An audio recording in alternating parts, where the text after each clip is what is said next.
చెండి హోమం అంట, ఇది పెద్దగా చేయాలి. ఆ పూజ ఈ పూజ అంటారు.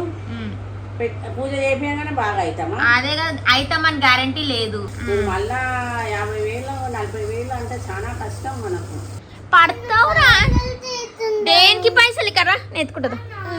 तेरा हिमालय आकाश चूले बेटी रे तेरी रंगा. నువ్వు గిరితో కొడతావు ఎందుకే పిల్లగాడు? ఓకే ఎప్పుడు తప్పు చేస్తే అప్పుడు శుద్రాంచితే నెక్స్ట్ టైం చెప్పరు. పిల్లగాడు చూడు కానీ అటు ఎవరికి నడు దిగు. Hi guys, good morning, welcome back to Kuya vlogs. So video start చేసే ముందు ఒక లైక్ వేసుకోండి. సో ఈరోజు ఫస్ట్ డే శ్రావణ మాసం ఇవాళ నుంచి స్టార్ట్ అవుతుంది. సో అత్తమ్మని అడుగుదాం కొన్ని క్వశ్చన్స్. అత్తమ్మ, ఇలా శ్రావణ మాసం కదా స్టార్ట్ కదా ఇవాళ నుంచి. అవును. సో మనము అమ్మవారికి ఒడ్బియ్యం ఎప్పుడు వేసుకుంటున్నాము? ఎప్పుడు పోస్తామంటే మనం వరలక్ష్మి వ్రతం రోజు పోసుకుంటాం. సాయంత్రం పోయి పోసేసి వస్తాం. ఇంట్లో పూజ చేసుకొని పసుపొట్టించుకొని ఆ నైవేద్యాలు ఎక్కించి మళ్ళీ సాయంత్రం ఒడిబియ్యం కలుపుకొని పోయి అమ్మవారికి కనకదుర్గ ఉంది కదా అక్కడ ఒడిబియ్యం పోసి మళ్ళీ గుళ్ళ పసుపొట్టించుకొని ఇంటికి వస్తాం. 21st వరలక్ష్మి వ్రతం అంటున్నారు, ఆ రోజు పోస్తాము. 21st అంటే నెక్స్ట్ ఫ్రైడేనే కదా? Next Friday. మరి ఇప్పుడు మనము ఈ శ్రావణ మాసంలో అది ఒకటేసారి పోస్తాం కదా ఒడిబియ్యము? ఎవరైనా శ్రావణ మాసంలో ఒకటేసారి పోస్తాం. అంటే కొంచెం మంది వీక్ వెళ్తారు కదా, వీక్ దర్శనం చేసుకొని వెళ్తారు.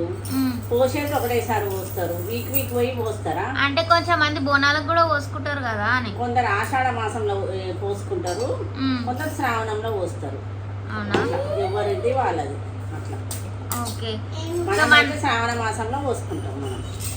మనం శ్రావణ మాసంలో వరలక్ష్మి వ్రతం రోజు పోసుకుంటాం. అప్పుడు వీలు కాకుంటే శ్రావణ మాసంలో ఏ లాస్ట్ వారం వరకు ఏ వారం అయినా పోసుకోవచ్చు. సరే, మరి నిన్న పంతులు ఫోన్ చేసిండా? చెయ్యలే, చేస్తా. ఒకసారి చేసి మాట్లాడు. నమస్కారం పంతులు. ఏడున్నారండి? గుళ్ళో ఉన్నారా లేకుంటే బయట ఉన్నారా? గుళ్ళు ఉన్నారా? మాట్లాడొచ్చా?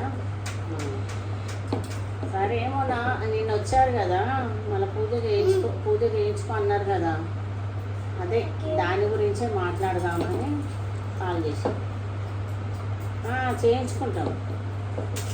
ఎంత అంటారు? మీరు మాట్లాడిండ్రా? మీ ఊళ్ళతో మాట్లాడుతున్నారు కదా. అంతగానమ్మా తక్కువ చేయమను. అంత అంటే చాలా కష్టం. మా బాబు వచ్చినాక చెప్తా. మళ్ళీ నేను చెప్తే ఏం సంగతో తక్కువనైతే చెయ్యండి. చేయించుకుంటారు కదా అని అంత ధర చెప్తే ఎట్లా? సరే, మా బాబు వచ్చినాక ఏమంటాడు అంత రేంజ్ చెప్తున్నారు మీరు. సరే, నేను ఏ సంగతి మళ్ళీ నేను కాల్ చేసి. సరే, ఎంత అంటుండు? 50,000-60,000 అవుతుందంట ఉట్టి ఒక్క హోమంకి. అది చెండి హోమం అమ్మ, 4 రావాలి, పూజ చెయ్యాలి, అంత అవుతుంది. ఖచ్చితంగా 50 అంటలేడు, 60 అంట. 50,000-60,000 దాకా వస్తుంది అని చెప్తున్నాడు. ఇంతగానో మరి ఒకటే అదే అంటున్నా. మా బాబుని అడిగి నేను చెప్తా మళ్ళా అని. ఫస్టే పైసలు తంగు ఉన్నాయి, మళ్ళీ దీనికి చెండి హోమం అంట, ఇది పెద్దగా చేయాలి, మంచిగా చేసుకోవాలమ్మా అని చెప్తుండు. ఆయనకి ఏంది మస్తు చెప్తారమ్మ పంతుల్లో. ఏదో మళ్ళీ ఏమంటాడో అడిగి చెప్తాం. వినయ్ వచ్చినాక అడుగుదాం ఏంటి అంటాడో ఏమంటాడో. కానీ 50-60 ఎక్కువ కదా? చాలా ఎక్కువ. కానీ చెండి హోమానికి ఉంటుందంట మళ్ళా అంతగానం. మా అది పంతులు రావాలి, ఆ హోమం మీద 2-3 ఇట్లా చదువుకోవాలంట. అన్ని వాళ్ళే తెచ్చుకుంటారంట అని అంటున్నాడు. ఇంకా లాస్ట్ 50-60 అన్నదాల 50కి వస్తాడు. అవును. మళ్ళా అదే మనం కూడా ఏదైనా నిర్ణయానికి రావాలి కదా. వాళ్ళు చెప్పిన దెబ్బ పోతే అవుతుందా? ముందే కష్టం ఉన్నదని మనం పోతే ఇంకా కష్టం చేపిస్తారు వాళ్ళు. పంతులు వాళ్ళని అడిగితే కూడా వాళ్ళు ఏదో ఒక పరిష్కారం ఇస్తారు, కానీ డబ్బులు అయితే పెట్టాల్సి వస్తుంది. ఆ పూజ ఈ పూజ అంటారు. పూజ చేపియగానే బాగా అవుతామా? అదే కదా, అవుతామని గ్యారంటీ లేదు. టైం పడుతుంది. దానికైనా చూడాలి. చేపిస్తాం, చేపియము. ఇంకా వినే వచ్చినాక అడుగుతా నేను. సో గైస్ చాలా మంది కింద కామెంట్స్ కూడా చేస్తున్నారు హోమము వద్దు చేయించుకోకండి అని చెప్పేసి. ఇప్పుడైతే మేము అడిగినాము, ఆయన సజెషన్ అయితే ఇచ్చిండు హోమం చేసుకోండి అని చెప్పేసి. కానీ అంటే పైసలు ఇంత అవుతుందని చెప్పేసి అన్నాడు. సో ఇంకా ఇక అడగాలి, నేను అడిగేసి ఒక డిసిజన్ అయితే తీసుకుంటాం కదా అత్తమ్మ. మళ్ళా అనగానే కాదు బిడ్డ ఏది కానీ మళ్ళా 50,000 40,000 అంటే చాలా కష్టం మనకు. ఒక చిన్న ఫంక్షన్ చేసినంత ఉంటుంది, చూడాలి, ఆలోచించాలి. అడిగనైతే అడిగిన ఆయన అంతవరకు వస్తాడు. ఇంకా మన డిసిజన్ మీద ఉంటుంది, మనం ఎట్లా చేసుకోవాలి ఏంటనేది. ఇక మేము ఇక్కడ మాట్లాడుతున్నామా, మా వాడు చూడండి చిన్నాడు. ఏం చేస్తున్నావు? నడు నడు నడు. ఒక్క నిమిషం, ఎక్కడ ఆగరారా మీరు? లోపల నడు. అవి బ్రష్ అక్కడ వేసినావు, అక్కడ అంతే ఏంద్రా పప్పులు మొత్తం కింద పడేసినావు. ఏంది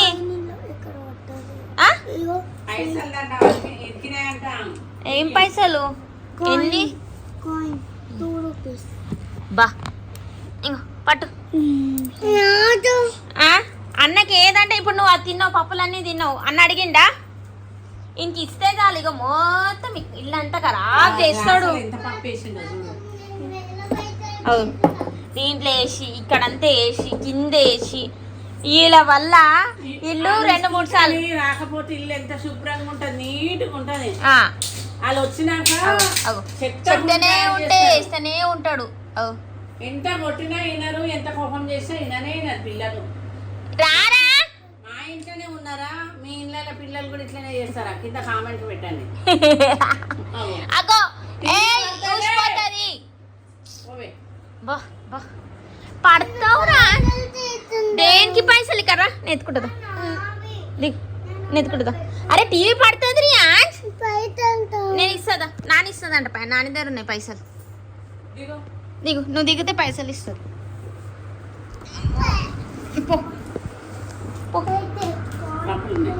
పైసలు అంట పప్పులుగా. మళ్ళీ ఏం పడేసినవురా? తీసుకోపో, నాకు తెలియదు. ఇప్పుడేగా తీసిచ్చిన నీకు. అగో టిఫిన్ తినేసి వచ్చేసేదా. అగో అందరు వెళ్ళిపోయారు. పడతాము. అగో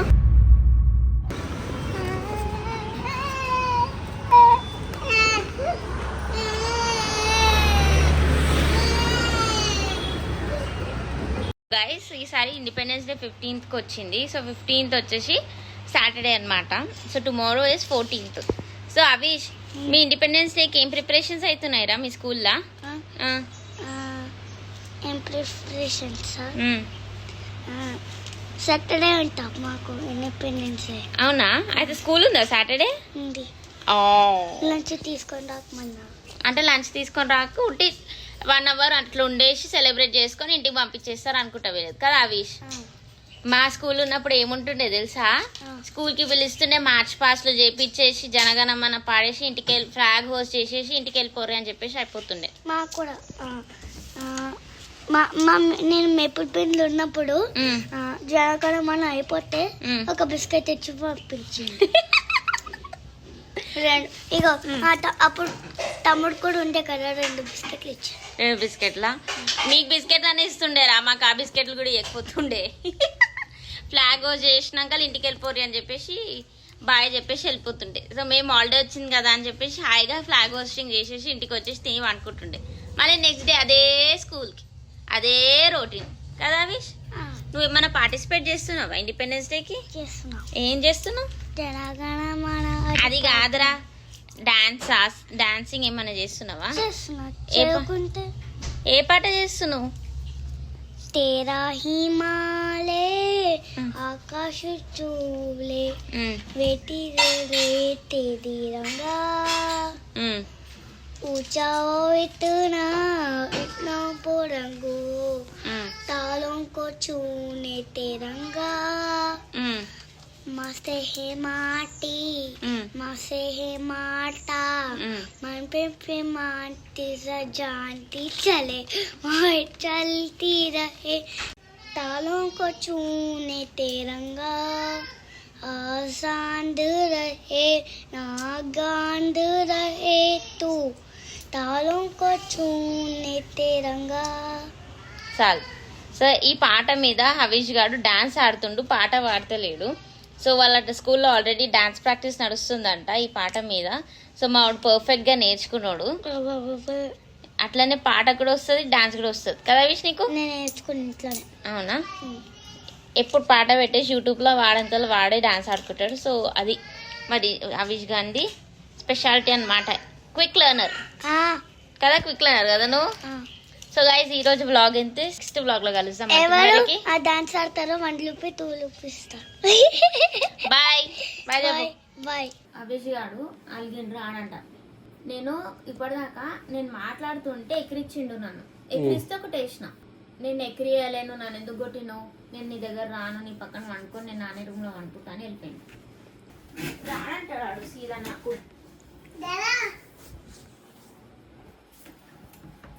వస్తావా రావా? నువ్వు తిట్టినావంట, కొట్టినావంట తెలుసా? నువ్వు తిడుతూ కొడతావు ఎందుకే పిల్లగాడు? ఓకే గో ఎప్పుడు తప్పు చేస్తే అప్పుడు శుద్రాంచితే నెక్స్ట్ టైం చెప్పరు.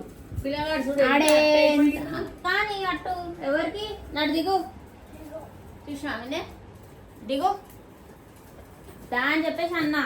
మార్నింగ్ స్కూల్ ఉందన్నా నడు దా బెట్ట. అవి వినిపించిందా చెవులు? అగో ఇప్పుడు నిన్ను కొట్టింది కదా మీ మమ్మీ కోపం చేస్తే. అగో మీ మమ్మీ చిన్నగా ఉన్నాడు, మీ అమ్మమ్మ కూడా కొట్టిందంట. అర్థమైందా? దా దా నడు బెల్ట్ నడు బెల్ట్ తీసుకోరా చెప్తున్నానే. నడు దా ఆగురా అని ఏమనవద్దు మీరు, ఊకే ఆనంగా ఉంటారు.